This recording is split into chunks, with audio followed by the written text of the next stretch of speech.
just seen a different photo from a different angle, which seems to show quite a lot of the squad, including Lionel Messi, holding that banner and laughing and joking. Absolutely outrageous. Can you imagine the reaction if England players had done that? Got through to the final and unveiled a banner that said the Falklands Islands are British. There would have been uproar, and rightly so. It is a disgraceful, shameful politicisation of a football tournament. One moment changed everything. After looking in control for 85 minutes, England saw their World Cup dream disappear in the space of 7. They defended with discipline, fought for every ball, and stood just minutes away from ending 60 years of heartbreak. Then a 39-year-old changed the game. 2 crosses, 2 goals, and England's hopes faded into the warm Atlanta night. All over the piece, a lot of heartbreak for the players. Harry's told us about that. Did the better team win over the course of the game? I don't know. But this story began long before the opening whistle. It started with a referee appointment that sparked endless debate across social media, an official complaint from Algeria, an Egyptian coach suggesting the tournament was being influenced, 2 English referees ruled out of the biggest match of their careers, and one statistic that had England supporters questioning everything before kickoff. Lionel Messi had never lost a match with this referee in charge, not once. In this video, we break down everything that happened in the 2026 World Cup semi-final between England and Argentina, from the tactics and key turning points to the standout moments and the biggest talking points. By the end, you'll see how Argentina broke English hearts once again and why many believe the result was taking shape long before either team stepped onto the field in Atlanta. This semi-final carried far more than a place in the World Cup final. To understand what happened on the 15th of July, 2026, you have to go back through decades of history, because England and Argentina have one of football's most intense rivalries. This is more than a game, it is a feud that has stretched across 60 years. It began at Wembley in 1966 during a heated World Cup quarter-final. Argentina captain Antonio Ratin was sent off in a match filled with tension. I think we were deservedly up. I felt that we deserved to be up 1-0. I think the momentum changed after that. They had nothing to lose. We suddenly played like we had a lot to lose. After the final whistle, England manager Alf Ramsey described the opposition in words that caused lasting anger, and many Argentine supporters still remember those comments today. The bitterness never truly disappeared. Then came Mexico City in 1986. Just 4 years after the Falklands War, the 2 nations met again in the World Cup quarter-finals. Diego Maradona delivered 2 of the most famous goals football has ever seen within 4 minutes. The first came when he used his hand to push the ball past Peter Shilton and into the net without the referee stopping play, a moment forever known as the Hand of God. The second saw him dribble past nearly the entire England team before scoring what many still call the goal of the century. Argentina won that day, England were left frustrated, and the rivalry reached another level. In 1998, David Beckham was sent off after reacting to Diego Simeone during a round of 16 match that England eventually lost on penalties. 4 years later, Beckham found redemption by scoring the winning penalty in a 1-0 group stage victory. It felt like old wounds had finally started to heal. Then the meeting stopped. Some rivalries never disappear. They just wait for the next chapter. For 24 years, the World Cup bracket kept England and Argentina apart. 2 football giants kept missing each other until 2026, when they finally met in Atlanta with a place in the World Cup final at stake. It is almost impossible to analyze this Argentinian national team. They look like they're dead and buried every single game in the knockout phase, and yet they consistently pull a rabbit out of a hat every single game. Even more remarkably, Lionel Messi had never faced England during his international career. At 39, in what many expected to be his final World Cup, he would finally meet them with everything on the line. The debate started long before kickoff. As soon as England reached the semi-final, attention turned to the referee appointment. FIFA rules prevent officials from working matches involving their own country. Because of the history between England and Argentina, English referees are also not assigned to Argentina's matches during the tournament. That meant Michael Oliver and Anthony Taylor, 2 of the competition's highest-rated referees, were no longer eligible to officiate either semi-final once England qualified. Oliver had already handled 4 matches and was viewed by many as a strong candidate for the World Cup final. Reports claimed the decision also cost him a significant performance bonus, bringing his tournament to an early end. FIFA instead appointed Ismail Elfath, a Moroccan-born American referee who has worked in Major League Soccer since 2012. His experience included the 2022 MLS Cup and serving as the 4th official in the 2022 World Cup final between Argentina and France. Soon after the appointment was announced, online discussions took off, as fans shared a statistic involving Elfath that many England supporters found impossible to ignore. The referee debate only grew louder once people started looking at the numbers. Since Lionel Messi joined Major League Soccer in 2023, Ismail Elfath had officiated 5 of his matches, and Messi's team won every one of them. Add in Elfath's role as the 4th official during the 2022 World Cup final, and many online quickly built their own storyline. With Elfath involved, Messi had never been on the losing side. Some critics also pointed to moments from Elfath's MLS career. Nashville supporters questioned a yellow card shown during the 2023 Leagues Cup final. In their grasp, but threw it away as Argentina fought back to defeat Thomas Tuchel's side by 2-1. It was a horrible, disgusting first half of a match. While some Orlando City fans argued that a red card shown to one of their young players in March 2026 for a challenge on Messi was too harsh. Those incidents became part of the wider debate, with some supporters claiming Elfath gave extra protection to Inter Miami's biggest name. It is important to separate claims from facts. There is no credible evidence that Ismail Elfath favors Messi or Argentina. Referees do not decide which matches they officiate, and statistics on their own do not prove bias. Even so, the discussion kept growing, and by July 2026, the conversation around Argentina's World Cup campaign had become highly charged. That was because the semi-final was not the first time people questioned key decisions involving Argentina. During the group stage match against Algeria, many observers argued that Messi's challenge on defender Aissa Mandi, which appeared to catch the calf and Achilles area, could have deserved a red card under the current interpretation of the laws of the game. The conversation only became louder after that moment. VAR reviewed the challenge but took no further action. Messi remained on the field and went on to score a stunning hat-trick. The Algerian Football Federation later submitted an official complaint to FIFA over the refereeing decisions, keeping the debate alive well beyond the final whistle. Then came the round of 16 against Egypt, and the criticism intensified. Egypt held a 2-0 lead in the second half and believed they had scored a 3rd goal, only for VAR to rule it out after identifying a foul earlier in the move. Later, as Argentina pushed forward, Egyptian players appealed for a penalty following an apparent challenge on Mohamed Salah, but play continued without an on-field review. Argentina completed the comeback and advanced. After the match, Egypt coach Hossam Hassan suggested that the officiating had unfairly favored the defending champions. Other Egyptian football figures also strongly criticized the decisions, with some even claiming the tournament was working against them.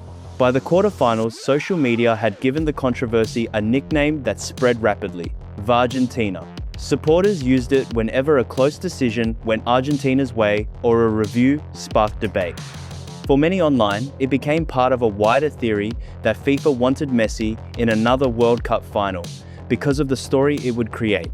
Those claims gained attention, but they were never supported by credible evidence. The tension around this semi-final was already impossible to ignore before a single pass was played. FIFA's appointment of Ismail Elfath became another major talking point, because many fans online focused on his record in matches involving Messi. That statistic fueled even more debate ahead of kickoff, even though it did not prove any bias. It was the atmosphere England stepped into before facing Argentina in Atlanta. England's journey under Thomas Tuchel had been anything but comfortable. They opened the tournament with an impressive 4-2 victory over Croatia, but consistency quickly became an issue. A draw against Ghana and a narrow win over Panama left supporters with more questions than answers. In the round of 32, England even fell behind against DR Congo before Harry Kane scored twice late on to rescue a 2-1 victory. The turning point came against Mexico at the Estadio Azteca. the same stadium where Diego Maradona had stunned England in 1986. England ended Mexico's unbeaten World Cup record at the famous venue with a thrilling 3-2 win, inspired by 2 goals from Jude Bellingham. The victory came at a cost though, as defender Jarell Quansah was sent off and suspended for the semi-final. The quarterfinal against Norway proved just as demanding. England needed extra time before Bellingham stepped up once again, scoring twice, including the winner, to secure a 2-1 victory in the Miami Heat. He had become the driving force behind England's run, delivering when the pressure was at its highest. Even after reaching the Final Four, there were signs of tension inside the camp. Following the Norway match, Tuchel said his team had been fortunate to win and criticised their display, describing it as sloppy, slow, and full of technical mistakes. Reports suggested Bellingham was surprised by those comments. The two had already experienced public disagreements earlier in Tuchel's tenure when the manager addressed Bellingham's reaction to being substituted. As England prepared for their biggest match of the tournament, questions remained about whether everyone inside the squad was fully aligned. If England's path to Atlanta was full of close calls, Argentina's run was just as dramatic. They finished the group stage with 3 straight wins, although the opening victory over Algeria was followed by major debate surrounding some refereeing decisions as Messi scored a hat-trick. The knockout rounds became a series of narrow escapes. Cape Verde pushed Argentina into extra time before eventually losing 3-2. Egypt built a 2-0 lead before Argentina produced a remarkable comeback to advance. In the quarterfinals, Switzerland stayed level until Bril Embolo was sent off in the 72nd minute. Julian Alvarez finally broke the deadlock deep into extra time, and Lautaro Martinez added another goal to complete a 3-1 victory. It was not always convincing, but Argentina kept finding a way through. Before the semi-final, they had scored 9 goals after the 75th minute, more than any other team at the tournament. Again and again, they stayed alive deep into matches before taking control when their opponents began to fade. At the heart of everything was Messi. At 39 years old, he had already scored 8 goals and was tied as the tournament's leading scorer. Some fans also noticed a curious coincidence. Argentina chose to wear their dark blue away kit in Atlanta, the same color they wore against England in the famous 1986 quarterfinal, and again in 1998 when they eliminated England in the penalty shootout. Before kickoff, one small detail caught everyone's attention. When reporters asked Thomas Tuchel about Argentina wearing the same dark blue kit from 2 famous wins over England, he admitted he had not realized the connection. He added that, if there were any superstition behind it, he probably would have done the same. Credit to them, he said. Even so, plenty of England supporters could not ignore the coincidence. On July 15, Atlanta Stadium was packed with more than 70,000 fans.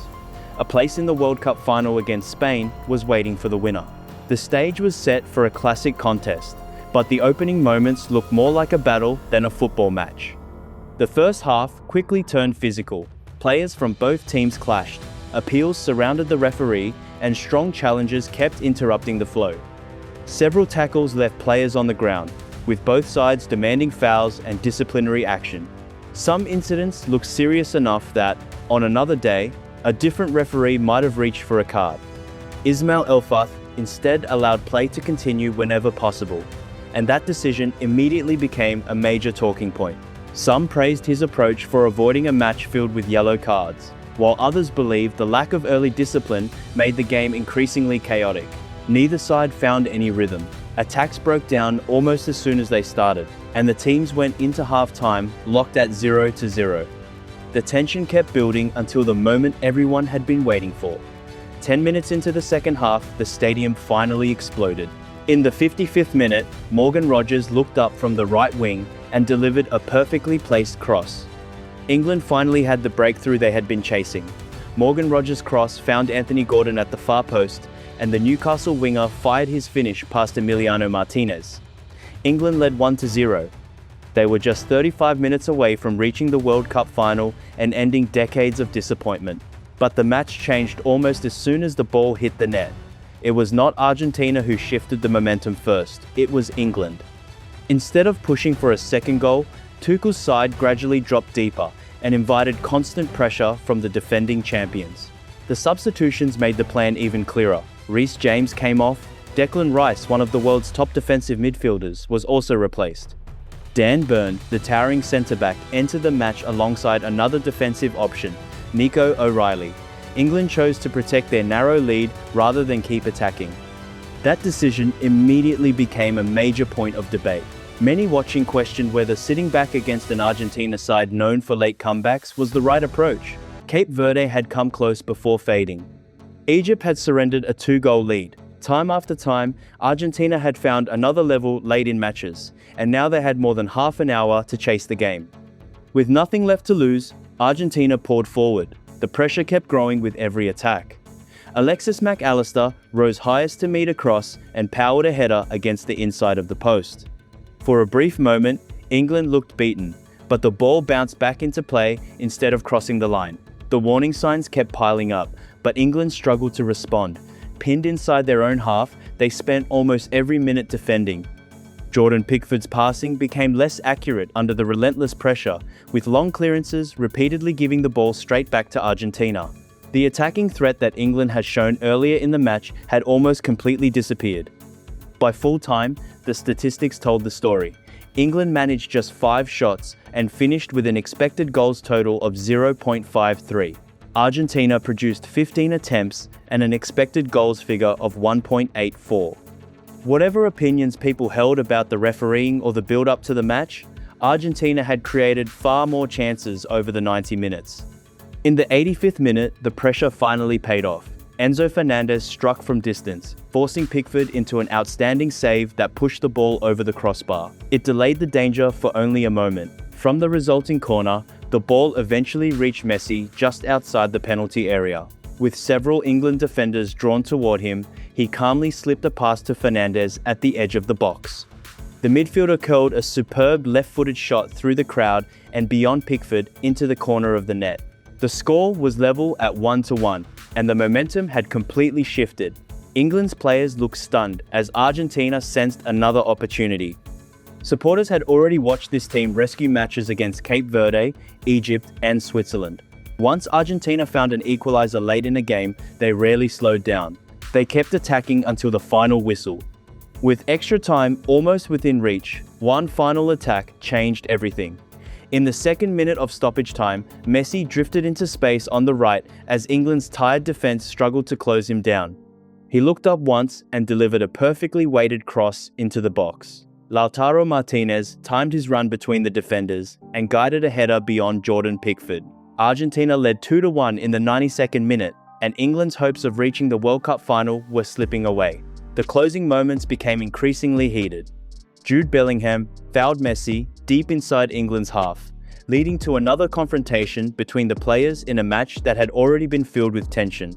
Soon after, Emiliano Martinez gathered a hopeful ball forward from England, stayed down briefly, and managed the remaining seconds before Argentina saw out the result. When Ismail Elfath blew the final whistle, Argentina's players celebrated together, while England's squad stood in disbelief. Argentina moved within one victory of becoming the first nation since Brazil in 1958 and 1962 to win back-to-back Men's World Cups. England, meanwhile, were left preparing for a third-place playoff against France, a match few supporters had wanted to think about. The wait for another major trophy, which dates back to the 1966 World Cup, would continue for at least another 4 years. Looking back at the semi-final, one player remained at the center of almost every decisive moment. Messi did not score, but he did not have to. His 2 assists in the closing stages showed how quickly he could recognize space and make the right decision. More importantly, his presence alone changed the game. For the equalizer, England defenders shifted toward him, opening space for Enzo Fernandez. For the winning goal, defenders focused on Messi just long enough for Lautaro Martinez to attack the cross. At 39, he no longer needed to beat defenders with speed. His awareness and passing continued to shape matches at the highest level. The biggest moments often come from the smallest mistakes. Messi no longer relies on speed to decide matches. Instead, he waits for a defensive shape to lose focus for just a second, and that is all the opening he needs. England experienced exactly that in the closing minutes. Another major talking point was Thomas Tuchel's substitutions. Replacing Declan Rice and Reece James with two taller defensive players showed that England's priority had shifted almost entirely to protecting the lead. Many questioned that decision after the match. Rice, in particular, offered more than defensive cover. He could keep possession, relieve pressure, and help England move the ball away from danger. Once he left the field, Argentina found it easier to keep England pinned inside their own half. Dan Burn and Nico O'Reilly added height in defense, but England struggled to regain possession or launch meaningful attacks. Instead of slowing the game down with the ball, they spent long periods simply trying to survive. That tactical choice became one of the defining discussions after the semi-final.